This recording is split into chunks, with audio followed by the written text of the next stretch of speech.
नमस्कार दोस्तों, आप सभी का स्वागत है आपके अपने YouTube channel Rajasthan study point में। तो दोस्तों, आज का टॉपिक है राजस्थान जीके में नदियों से संबंधित कुछ महत्वपूर्ण प्रश्न का थर्ड पार्ट फर्स्ट और सेकंड पार्ट मैं पहले से अपलोड कर चुका हूं, जिसका लिंक आपको डिस्क्रिप्शन में मिल जाएगा।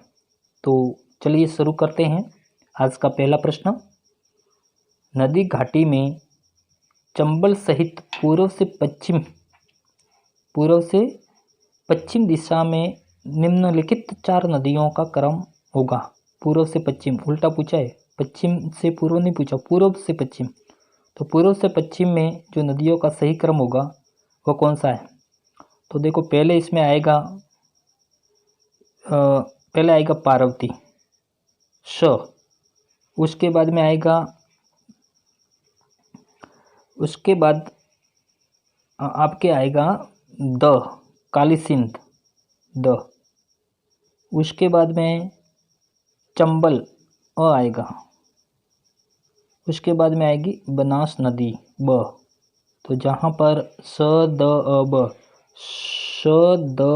ब, ऑप्शन नंबर 4 इसका राइट आंसर है। पूर्व से पश्चिम दिशा में बहने का क्रम पार्वती नदी है वो धौलपुर में है, और काली सिंध चंबल और बनास राजसमंद में। अगला प्रश्न, बिशलपुर बांध किस नदी पर स्थित है? बिशलपुर बांध का पूछा है। पहला काली सिंध, दूसरा बनास, तीसरा जाखम, चौथा लूनी। तो जो काली सिंध, जो बिशलपुर बांध है वह है आपके बनास नदी पर। तो इसमें ऑप्शन नंबर 2 इसका सही। तो इसमें टोंक जिले में बनास नदी पर स्थित बिशुलपुर बांध राजस्थान की सबसे बड़ी पेयजल परियोजना है। अगला प्रश्न है इसका, अंतः प्रवाहित नदी नहीं है। अंतः प्रवाहित का मतलब होता है जिसका पानी राजस्थान से बाहर नहीं जाता, अंदर उसका पानी विलुप्त हो जाता है। तो पहला है साबी, दूसरा है कांतली, तीसरा है काकिनी, चौथा है खारी। तो इसका जो सही उत्तर होगा वह खारी। इसमें अंतः प्रवाहित नदियाँ वे नदियाँ हैं जिसका जल समुद्र तक नहीं पहुँच पाता, जो अपना प्रवाह क्षेत्र में ही विलुप्त हो जाता है, जैसे घग्गर नदी, कांटली, कांकनी, मंथा, रूपनगढ़, साबी, रूपारेल इत्यादि। इन नदियों का पानी समुद्र तक नहीं पहुंच पाता है, इसलिए ये अंतःप्रवाही नदी है। तो इसमें खारी नदी सही उत्तर होगा। अगला प्रश्न,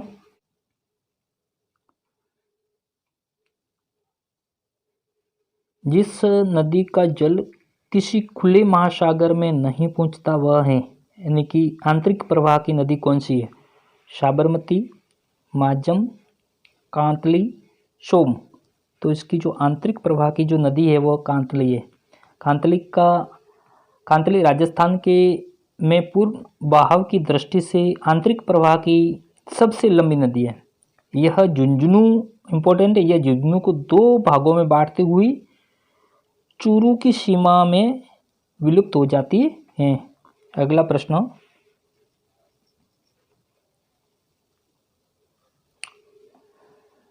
सुमेलित कीजिए नदी और उसकी सहायक नदियाँ हैं। लूनी की जो सहायक नदी है वह कौन सी है? तो लूनी की जो सहायक नदी है वह है जवई।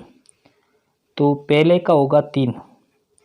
उसके बाद में माही की जो सहायक नदी है वह है सोम, दूसरे का आपके 4 है।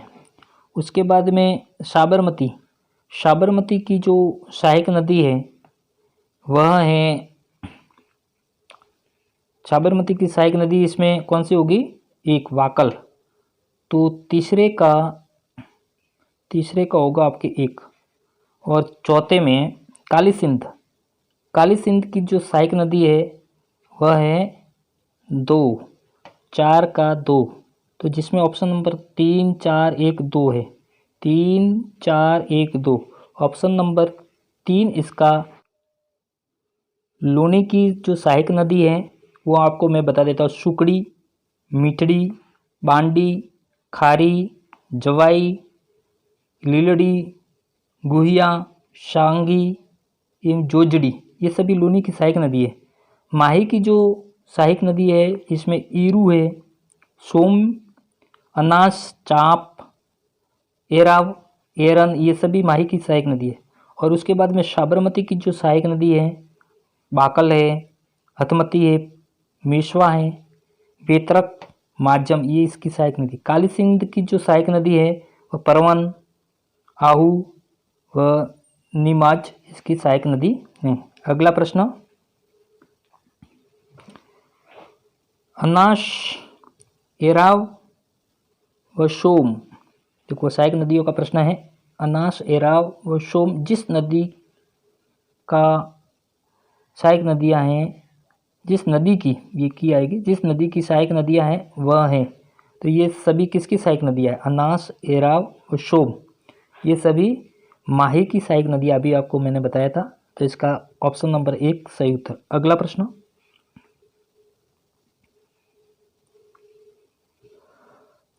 बहुत इम्पोर्टेंट प्रश्न है, वेरी वेरी इम्पोर्टेंट प्रश्न है यह, कि लूनी नदी को निम्न सहायक नदियों में अरावली पर्वतमाला से नहीं निकलने वाली नदियां हैं। ऐसी कौन सी नदी है जो लूनी नदी की सहायक नदी तो है लेकिन अरावली पर्वतमाला से नहीं निकलती? तो देखो, पहला है बांडी, दूसरा है जोजरी, तीसरा है लीलड़ी, चौथा है जवाई। तो इसमें जोजरी नदी ये अरावली पर्वतमाला से नहीं निकलती, बाकी ये तीनों नदियाँ अरावली पर्वतमाला से निकलती है। तो जोजरी है वो कहाँ से निकलती है? जोजरी का उद्गम स्थल नागौर है। नागौर जिले की पोंडलू गांव की पहाड़ियाँ हैं जोजरी नदी का। यह नागौर जोधपुर में बहती है, 2 जिलों में। यह लूनी नदी की एकमात्र सहायक नदी है, एकमात्र सहायक नदी है जो उसमें दाई ओर से मिलती है। बाकी नदियाँ देखो, ये जैसे लूनी नदी है तो बाकी अरावली की पहाड़ियों से की ओर से आती है, लेकिन जो जोजड़ी है वो दाई ओर से आती है। एकमात्र नदी ऐसी है जो दाई ओर से आती है, वह है जोजड़ी नदी। अगला प्रश्न, पूर्व में जब घग्गर नदी, पूर्व में पहले घग्गर नदी बाढ़ के उफान में होती थी, बहुत पानी आता था, तो कहाँ तक पहुँच जाती थी? तलवाड़ा झील तक, हनुमानगढ़ तक, अनूपगढ़ तक या फोर्ट अब्बास तक? तो जब पानी ज़्यादा आता था फोर्ट अब्बास तक इसका पानी जाता था, और फोर्ट अब्बास पाकिस्तान में। तो मैं थोड़ा आपको इसके बारे में थोड़ा बता देता हूँ, घग्गर नदी के बारे में।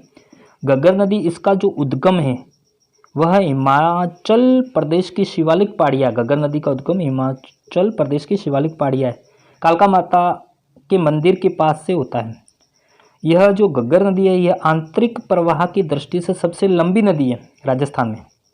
इस नदी को, घग्गर नदी को किस किस नामों से जाना जाता है? तो इस नदी को नट नदी, मृत नदी, सोतर नदी, सरस्वती नदी और देशवती नदी के नाम से भी जाना जाता है, देशवती नदी। और इस नदी के मुहाने पर, बहुत इंपॉर्टेंट प्रश्न है, इस नदी, कौन सी नदी? काली सिंध की नदी पर के मुहाने पर कालीबंगा सभ्यता विकसित हुई है। कालीबंगा सभ्यता कहाँ विकसित हुई है? घग्गर नदी के मुहाने पर। ये राजस्थान में प्रवेश टिब्बी नामक स्थान पर होता है इसका प्रवेश, तथा राजस्थान में बहाव क्षेत्र को नाली कहते हैं। राजस्थान में इसका जो बहाव क्षेत्र है उसको कहते हैं नाली, घग्गर नदी को। और उसके बाद में यह जब पाकिस्तान में प्रवेश करती है, बहावलपुर पाकिस्तान में, इसका जो बहाव क्षेत्र है उसको कहते हैं अकरा। पाकिस्तान में तो अकरा कहते हैं, राजस्थान में इसको नाली कहते हैं। इसका अंतिम जो स्थान होता है वो फोर्ट अब्बास है, और फोर्ट अब्बास पाकिस्तान में। अगला प्रश्न, निम्नलिखित में से कौन सी नदी बनास की सहायक नदी नहीं है? सहायक नदी नहीं है ऐसा पूछा है। बनास की सहायक नदी कौन सी नहीं है? बेडच, कोठारी, मोरेल, बाणगंगा। तो जो बनास की जो सहायक नदियाँ हैं वो ये तीनों सहायक नदियाँ हैं, लेकिन बाणगंगा इसकी सहायक नदी नहीं है। तो बाणगंगा क्या है? इस बाणगंगा को अर्जुन की गंगा या ताला नदी भी कहते हैं। अर्जुन की गंगा भी कहते हैं, अर्जुन की गंगा, बहुत इंपॉर्टेंट प्रश्न है ये। अर्जुन की गंगा भी कहते हैं। तथा इसके किनारे पर बैराट सभ्यता, बैराट सभ्यता, नदियों के किनारे पर जो सभ्यता विकसित हुई है वह बैराट सभ्यता है। इसमें बैराट सभ्यता इंपॉर्टेंट प्रश्न, बाणगंगा नदी पर बैराट सभ्यता विकसित हुई है। यह राजस्थान की दूसरी नदी है जो अपना जल सीधा यमुना नदी में, सीधा यमुना नदी में, यमुना नदी है उसमें अपना पानी डालती हैं। जयपुर जिले की बैराट पहाड़ियों से निकलती है बाणगंगा, जयपुर जिले की, इंपॉर्टेंट है ये भी। जयपुर जिले की बैराट पहाड़ियों से निकलकर यह नदी भरतपुर में बहती हुई आगरा के निकट फतेहाबाद में यमुना नदी में मिल जाती है। इस नदी पर रामगढ़ के निकट एक बांध बनाकर जयपुर शहर को पेयजल आपूर्ति की जाती है। अगला प्रश्न, पुनः घग्गर नदी का है। घग्गर नदी का दोआब मैदान, दोआब क्षेत्र या दोआब मैदान जो राजस्थान के हनुमानगढ़, श्री गंगानगर जिलों में पाया जाता है। दोनों पश्चिमी जिले हैं, हनुमानगढ़ और श्री गंगानगर जिला। वह निम्नलिखित किन दो नदियों के निक्षेपण से बना है? दोआब क्षेत्र किन दो नदियों के निक्षेपण से बना है?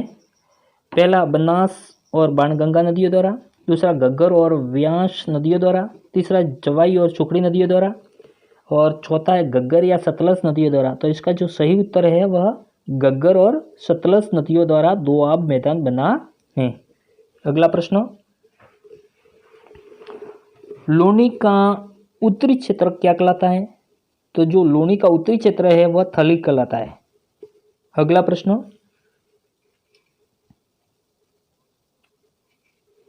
खारी नदी जिस अपवाह तंत्र का अंग है वह है, खारी नदी है वह किस में गिरती है? अरब सागरीय में, आंतरिक प्रवाह में, अनिश्चित प्रवाह, या ये बंगाल, गाल आता है बंगाल की खाड़ी में। तो इसका जो खारी नदी है वो बंगाल की खाड़ी में गिरती है। राजस्थान में खारी नदी में भी से दो नदियां हैं, जिसमें एक अरब सागरीय, इसका उद्गम सिरोही जिले के शिरगांव की पहाड़ियाँ हैं। यह सिरोही जालोर से बहकर जालोर के साइला गांव में यह जवाई नदी में मिल जाती है। तो दूसरी है बंगाल की खाड़ी, यह राजसमंद में विजराज ग्राम की पहाड़ियों से निकलकर राजसमंद, भिलवाड़ा, अजमेर व टोंक में बहकर देवली के निकट बनास में मिल जाती है। अगला प्रश्न बहुत इंपॉर्टेंट प्रश्न है, very very very very important प्रश्न। त्रिवेणी संगम पूछा है और नदियां हैं। तीन नदियों के मिलने से त्रिवेणी संगम बनता है। बिगोद का जो त्रिवेणी संगम है वह कौन सा है? बिगोद का त्रिवेणी संगम होगा बनास, बेडच और मीना का, यही इसका है। राजमहल का है बनास, डाई और खारी। रामेश्वर घाट का है बनास, चंबल और सिप। बणेश्वर में सोम, माही, जाखम, ये कई बार परीक्षा में प्रश्न पूछा गया है। बणेश्वर किन नदियों के संगम पर है? तो सोम, माही और जाखम नदियों पर। तो इसका जो सही उत्तर होगा 1 2 3 4, 1 2 3 4 तीसरे में है। तो इसका सही जो उत्तर है वह ऑप्शन नंबर 3 है। तो दोस्तों, अगर आपको ये वीडियो अच्छा लगा हो तो वीडियो को लाइक व अपने सभी दोस्तों के साथ शेयर कीजिए। धन्यवाद।